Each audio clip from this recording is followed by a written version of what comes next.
Silks శ్రీరస్తు శుభమస్తు sale ప్రతి 25,000 రూపాయల కొనుగోలుపై ఒక గోల్డ్ కాయిన్ ఉచితం. నమస్కారం, వెల్కమ్ టు ఐ డ్రీమ్. నేను మీ విజిత.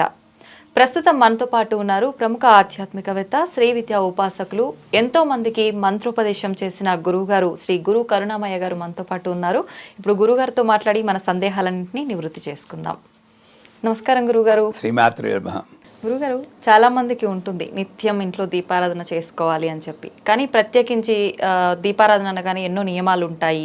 నిజంగా ఏ రకంగా చేసుకోవాలి, దీనికి ఒక నిర్దిష్టమైన సమయమే ఉండాలేమో ఇలా ఆలోచిస్తూ ఉంటారు. నిజంగా నిత్య దీపం చేయాలి అని అంటే కూడా నియమాలు, ఒక సమయం అనేది ఉండాలా గురుగారు ఖచ్చితంగా? ఈ ప్రశ్నకి ఆన్సరు చాలా రకాలుగా చెప్పచ్చు. ఓకే. ఇప్పుడు మనం భగవంతుని ఎందుకు పూజిస్తున్నాము? ఈ భగవంతుడు నా జీవితంలో టాప్ ప్రయారిటీగా, సెకండ్ ప్రయారిటీగా నేను అనుకున్నప్పుడు, టాప్ ప్రయారిటీ అయితే అదే సమయంలో చేస్తాం. నాకు భగవంతుని వదిలి ఉండలేను. అందుకే ఐ హ్యావ్ టు డూ పూజ అనుకోకూడదు ఇంగ్లీష్లో. ఐ వాంట్ టు డూ పూజ. రెండింటికి చాలా తేడా ఉంటుంది. ఇప్పుడు ఐ వాంట్ టు డూ పూజ అన్నప్పుడు మీరు చెప్పిన ఎప్పుడు పడితే ఎప్పుడు చేసుకోవాలనిపిస్తుంది. ఐ హ్యావ్ టు డూ పూజ అన్నప్పుడు ఈ సమయం వస్తుంది. సర్వకాల సర్వావస్థలందు జపించదగిందే నారాయణ మాత్రం శబ్దం అంటారు. అంటే ఏంటి? పూజకి యాక్చువల్గా సమయం లేదు, ఎప్పుడైనా చేసుకోవచ్చు. రాత్రి అర్ధరాత్రి అయినా సరే. నేను చాలాసార్లు 11:30కి మెలకు వచ్చేస్తే నాకేమీ తోచకపోతే పూజ గదిలోకి వెళ్ళుకొచ్చి అక్కడ పూజ చేసేవాడు. ఓకే. కానీ అంటారు కదా గురుగారు, భగవంతుడు కూడా నిద్రిస్తుంటాడు, తింటూ ఉంటాడు, వాళ్ళకంటూ ఒక సమయం ఉంటుంది, ఎప్పుడు పడితే అప్పుడు చేయొద్దని పెద్దవాళ్ళు చెప్తుంటారు కదా, అలా ఏమి ఉండదా గురుగారు? ఇలా చెప్పేవాళ్ళు. ఇంకోటి చెప్తాను, నేను ఒప్పుకుంటాను. మీరు చెప్పింది నేను నా పరిధి నుండి బయటకు వచ్చి, భగవంతుడు కూడా మనలాగా సుష్టుగా భోజనం చేసి మొదలు పెంచేసుకుని మధ్యాహ్నం పడుకుంటాడు, రాత్రి పడుకుంటాడు, అప్పుడు చేయకూడదు, ఒప్పుకుంటాను. మనం మాత్రం 3 పూటలు భోజనం చేస్తాం. భగవంతుడికి ఓన్లీ పూజలోనే నైవేద్యం ఎందుకు పెడతారు? ఆయనకి 3 పూటలు పెట్టచ్చుగా నైవేద్యం. 3 పూటలు చేయండి. నేను కొన్ని సమయాలు అంటే ఇది తప్పింది నాకు. ఆయన నిద్రపోతాడంటే ఆ పూజ చేయక్కలేదు, ఏదో రీజన్లో నేను తప్పించుకోవాలి పూజ. వెతుక్కుంటున్నాం. నేను స్నానం చేయలేదు, తప్పించుకో పూజ. నేను బట్టలు జీన్స్ ప్యాంట్ వేసుకున్నాను, తప్పించుకో పూజ. తప్పించుకోవడానికి చూసి వాళ్ళ ఆలోచన ఇది. నా దృష్టిలో సర్వకాల సర్వావస్థల యందు కాకపోతే ఒకటి ఉంది, మీరు ఎందుకు పూజ చేస్తున్నారు అనే దాన్ని బట్టి ఉంటుంది. ఇప్పుడు నేను ఒక అవసరం కొద్దీ పూజ చేస్తున్నాను. కొన్ని ప్రయోగాలు ఉంటాయి, తంత్ర ప్రయోగాలు అని, లేదా వాంఛాకల్ప గణపతి. ఏదైనా కోరుకుంటే వాంఛాకల్ప గణపతి ఒక 50,000 సార్లు జపం చేస్తేనో, లేక 40 రోజుల పాటు పూజ చేస్తేనో మంచిది అంటారు. అది నేను అవసరం కొద్దీ చేస్తున్నాను. నాకు ఉద్యోగం లేదంటే అప్పుడు ఏంటి, నిర్దిష్ట సమయంలో నిర్దిష్ట ప్రదేశంలో చేస్తే మంచిది అంటారు. ఎందుకు? కంపారిజన్ తప్పు అనుకోండి, అలా చేయకూడదు, కానీ అర్థం అవడం కోసం చెప్తున్నాను. మీరు ఓ పక్షికి, ఓ కాక్కో, ఓ చిలక్కో ఆహారం వెయ్యాలి. ఓ ఇడ్లీ ముక్క తీసుకెళ్తారు. ఫస్ట్ రోజు మాత్రం కా కా కా కా అనాలి. రెండో రోజు కొంచెం తగ్గించిన, మూడో రోజు నుండి దానికన్నా ముందే వస్తుంది. ఎందుకంటే ఆ టైంకే మీరు చేస్తారు కాబట్టి. అర్థమవుతుందా? ఈ ఎనర్జీ కూడా నేను ఒకే టైంలో చేస్తే పిలవగానే పలుకుతుంది. ఆ ఎనర్జీ ఈజీగా నాకు వశమవుతుంది. అందుచేత నేను ఒక కోరికతో నేను చేస్తున్నప్పుడు, ఇప్పుడు నేను మీ దగ్గర నాకు ఏదో పని కావాలి. మీరు స్వాతిముత్యం సినిమా చూసారా? ఆ కమల్ హాసన్ గొడుగు పట్టుకుని ఉద్యోగం ఉద్యోగం ఉద్యోగం అంటారు. ఎప్పుడు పడితే అప్పుడు చేస్తూ ఉంటాడు. అంటే అవసరం కొద్దీ. అలా కాకుండా ఒక అవసరం కొద్దీ నేను చేస్తున్నప్పుడు నియమంగా 6 గంటలు అంటే 6 గంటలకు పూజ చేస్తూనే ఉండాలి పొద్దున్నే. అదే సమయంలో చేస్తే మంచిది. మామూలుగా నేను ఉపాసన చేసుకుంటున్నప్పుడు ఇందాక చెప్పినట్లు టాప్ ప్రయారిటీ ఏమిటి అని నేను అనుకుంటే, నాకు భగవంతుడే టాప్ ప్రయారిటీ. అంటే ఒకవేళ నాకు ఇంట్లో పనులు ఉన్నాయి, చాలా బిజీ అన్నీ అంటుంటారు. బిజీ ఏమిటి? అసలు నేను పేపరు పెన్ ఇచ్చి పొద్దున్న లేచిన దగ్గర రాత్రి పడుకునే దాకా ఏం చేసారో రాయమంటాను. గంటకి రాసి అనవసరమైంది కొట్టేయమంటే 4 గంటలు ఉంటాయి మీకు, నాకు, అందరికీ కూడా. ఖాళీగా బ్రౌజ్ చేస్తూ ఛానల్, వాట్సాప్ మెసేజ్లు ఇవన్నీ వేస్టే. నిజమే. సో ఆ రకంగా చూస్తే 4 గంటలు వేరు. అప్పుడు నేనేం చేయాలి, నిర్దిష్ట సమయంలో పొద్దున్నే లేచి సంసారంలో పడడానికి ముందే 4:30కి పూజ చేస్తే అద్భుతమైన ఫలితాలు వస్తాయి. ఓకే. సో మీ ప్రశ్నలోనే ఉంది, పూజ అన్నది ఒకే సమయంలో చేస్తే చాలా మంచిదే. అవును గురువుగారు. ఎప్పుడు పడితే అప్పుడు నాకు వీలున్నప్పుడు అన్నది అంత మంచిది కాదు. కాకపోతే పరిస్థితుల ప్రభావం వల్ల ఒకే సమయంలో నేను చేయకపోయినా మీరు వంట చేస్తూ ఉంటే కలుపుతూ ఓం నమో భగవతే వాసుదేవాయ, అది పూజ కదా. అవును. మీటింగ్కి మధ్య నుండి ఐం హ్రీం క్లీం చాముండాయ జపం చేయండి, పూజ కాదా. అలాగ నేను ఎప్పుడు నాకు అవకాశం దొరుకుతుందో అప్పుడు నేను భగవన్నామం చెప్పగలిగితే ఈ ప్రశ్న ఉదయించదు. నేనేం చేస్తున్నాను, పూజ గదిలో కూర్చుని ఇలా అన్నదే నేను పూజ అనుకుంటున్నాను. కానీ శాస్త్రం అలా చెప్పదు. నువ్వు చేసే ప్రతి పని పూజే, ప్రతి వాక్కు మంత్రమే అంటుంది. అకారాది క్షకారాంత మాతృకా వర్ణోపుని వైఖరీ వాక్ స్వరూపాయే నమః అంటారు. ఆ నుండి క్షా వరకు ఏక్షం పిలిగిన మంత్రమే ఉంటుంది. ఇంక పూజ ఏంటండి. నేను సెపరేట్ చేశాను. నా ప్రాబ్లం వల్ల ఏంటంటే భగవంతునే సెపరేట్ చేశాను.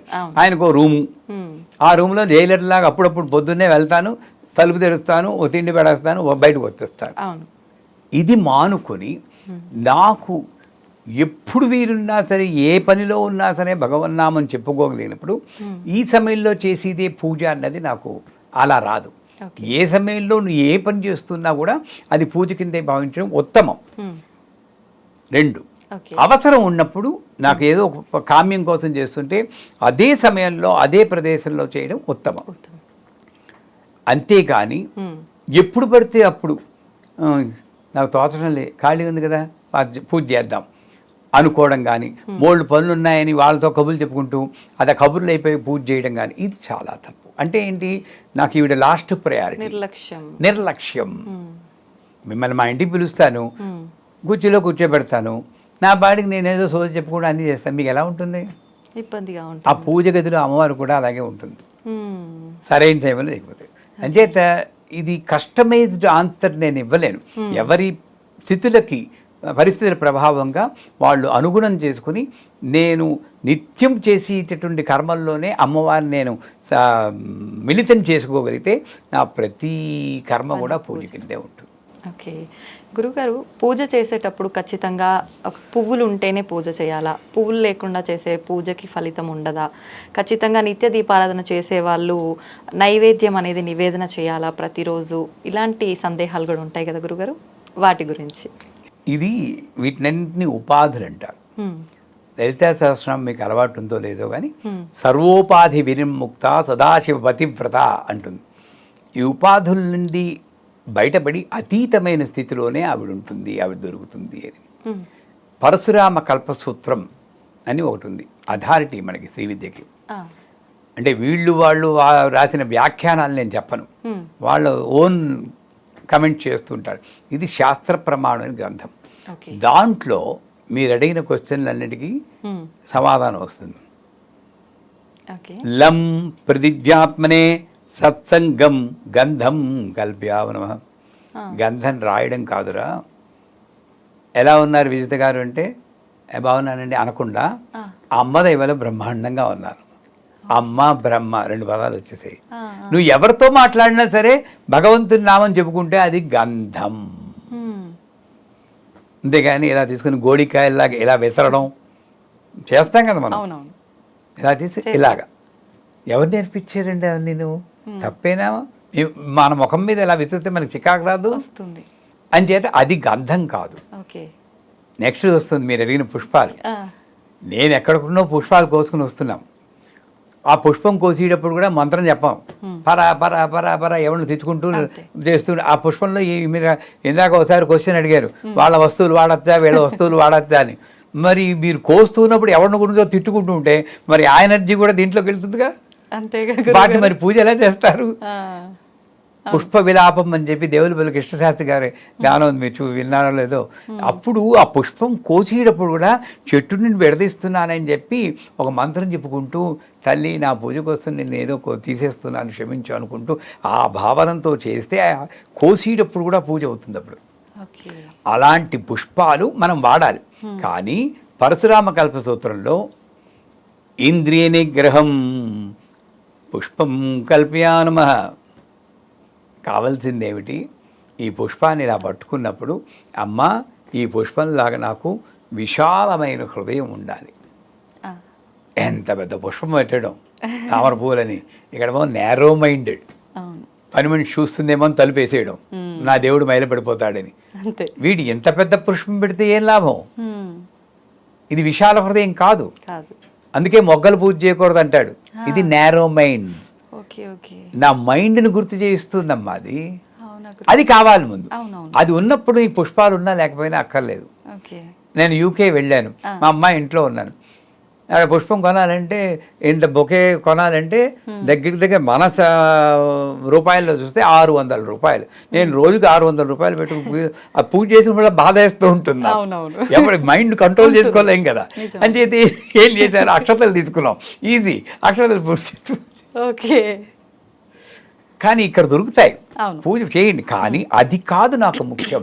ఇంద్రియనిగ్రహం పుష్పం కల్ప్యానం, అరిషద్వర్గ విసర్జనం ధూపం కల్ప్యానమా.